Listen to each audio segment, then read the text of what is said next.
Yeah. So, I finished up with this in between working on the 2101 XP, which I did get to run pretty good. It's not perfect.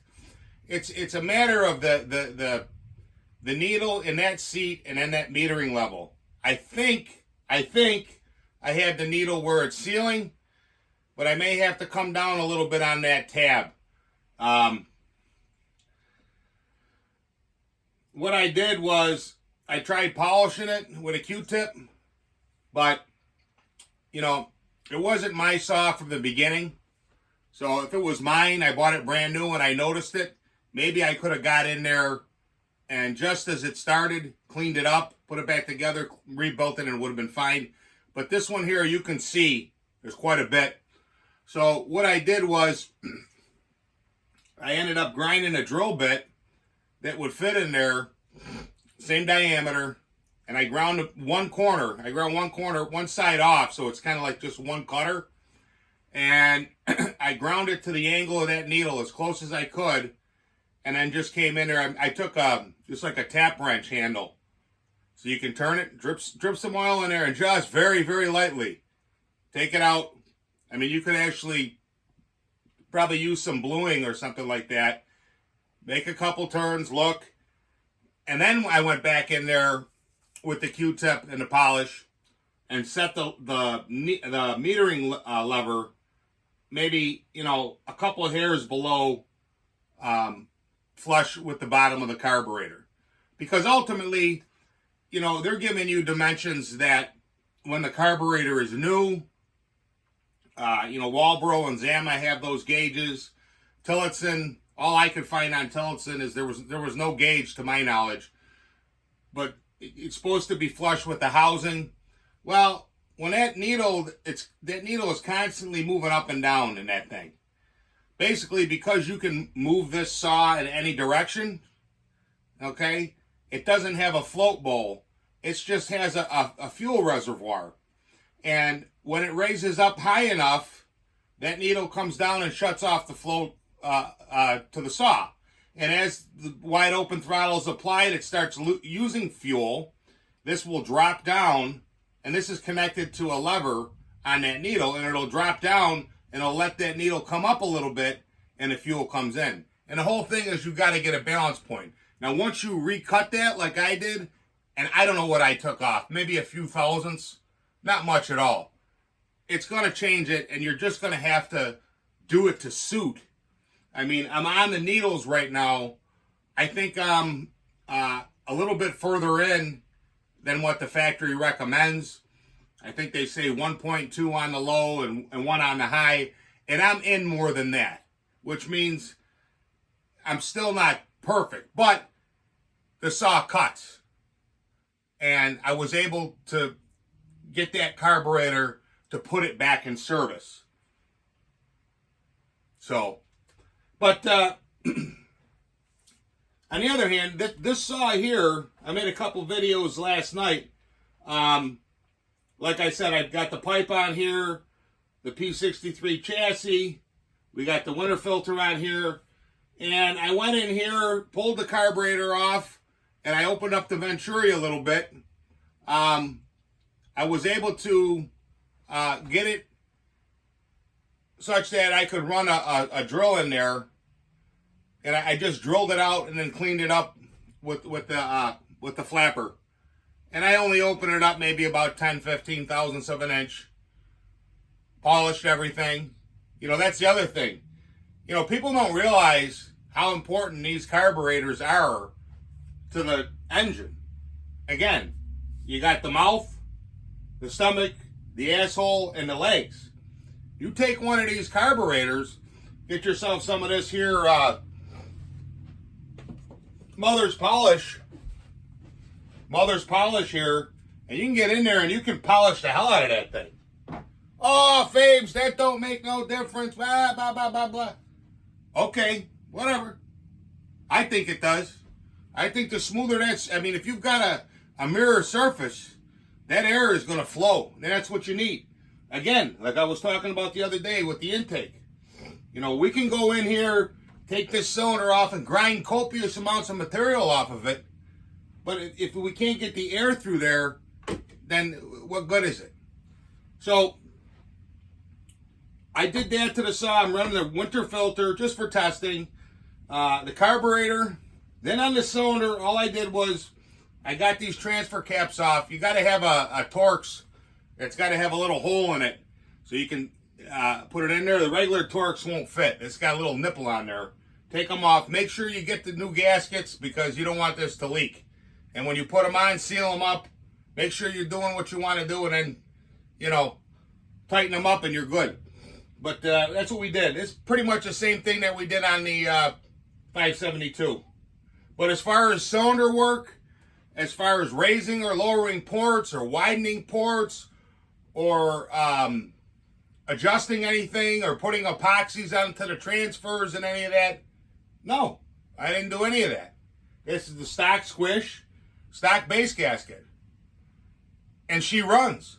Now, if you went further with it, would it make more power? Sure. But, you know, I'm happy with, you know, the gains that I got here, whatever, 48%, almost 50% gain. That's enough. This thing will run a nice long service life, and it'll cut. You know, you'll make some good money with it, producing. Now, the next test I have to do with it is I have to make sure the fuel economy is still good, which it should be. And what I'm going to do is, usually in August here, last couple weeks of August, my buddy that owns a tree service is going to bring me some logs. And what I'll do is I'll get like a quart of Motomix, and I'll start cutting. And when that quart of Motomix is done, we'll see how much wood I cut with it. And then you can extrapolate that to a gallon or whatever. I mean, I'm pretty sure I should be able to still get 12 face cords out of a gallon. So out of that quart, I should be able to cut 3 face cords with this saw.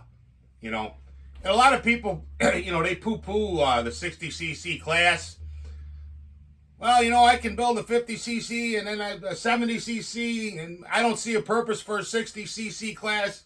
Well, I'll tell you what, I mean, if you're using an 18-inch bar or even a 20-inch bar, they're not bad saws. This is a pretty light saw, and it's just so comfortable to run.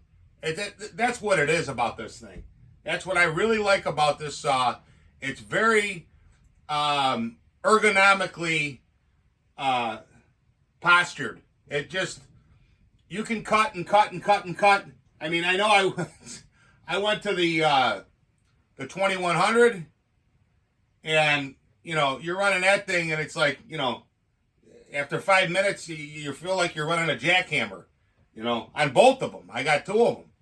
And it's just, this, I mean, if you could get the 2100, if you could come up with a way to get the AV better, somehow, I mean, you know, maybe my AV mounts or whatever are a little worn out or whatever, but this thing is like a Cadillac. And the same thing with the 572. The 572 has got to be one of the smoothest saws that I've ever run in my life, as far as cutting. So, oh yeah, one more thing. A couple months ago, I made a video. There's a guy out there in Michigan. He's, you know, flapping his jaws over there. Sausage boy. Extra sausage. And a couple months ago, when I made that video, I was on that forum there, chainsaw forum, and a guy wanted to buy a velocity stack or whatever, and, well, you can go watch the video. Well, you know, I posted a video in the custom or exhaust tinkering, which this is with this pipe, and I posted a couple videos, and guess who shows up in there? Yapping away or whatever. I mean, you can go read it if you want. Basically, with this guy, this guy's all talk. It's all he does is talk. I've been asking him for 7 years, okay, yeah, that's what you think. All right, let's put your saw in the wood and my saw with the same chain, and we'll run them or whatever. I mean, I don't really care either way, but just to shut this guy up because, I don't know what the hell this nut job's problem is, but now he's back on the forum. So he's making stuff. You're talking stuff that what would you say? Your mouth is making things that your body can't cash. Whatever, fat boy. Like I said. So, knowing that these people, and it's not just them, knowing that they're cowards, I went out on eBay and I have some of the saws. I got a saw by this guy. I got a saw by that guy. Because they want to sit back and run their mouth, blah, blah, blah, blah, blah. Okay, let's test the theory. And then they play the turtle game. And they hide in the shell and they don't say nothing. And then they reemerge again, spouting the same bullshit over and over. Just like with the high compression engines. And that's what this really would be. This would be a contest of this 562 XP against his build. And we'll see. Now, if I built both saws and I used higher compression, whatever, the higher compression saw would be stronger by a fuzz. But I don't do that because of the way these things are designed. You got nylon cage bearings in these things. Like I said, there's so much to this, and I build saws for people. I fix stuff. I do my tree work. I don't do this for a living, but I have done a lot of reading, and I have my own experience. Do I know everything? No. On this saw, you can see this is how I build stuff. I take my time. Like I say, you got the mouth, the stomach, the asshole, and the legs. I usually start with the asshole, the exhaust.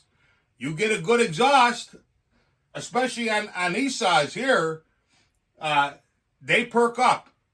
And you may try 2 or 3, 4 different exhausts. Try different, one pipe, like an iron horse pipe, or you make a rowdy, or try a buck and billy or a bear claw. I mean, there's so many guys making pipes for these things.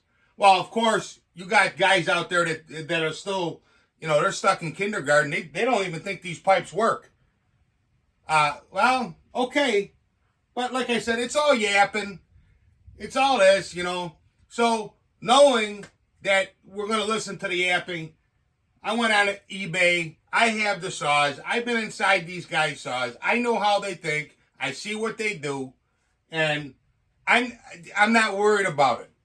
If you want to bring your saw up here to New York and bet me $500, the way my saw is, I'll take your money. But you're not going to do that. You're just going to sit back and yap and yell. Whatever. Follow me around on the forums. Like I said, eventually what I did is I just put the guy on ignore. Because he started to become ignorant. He really did. He started to become a little bit nasty about it. It's a chainsaw. You do your thing. I do my thing. I don't come on your channel and harass you.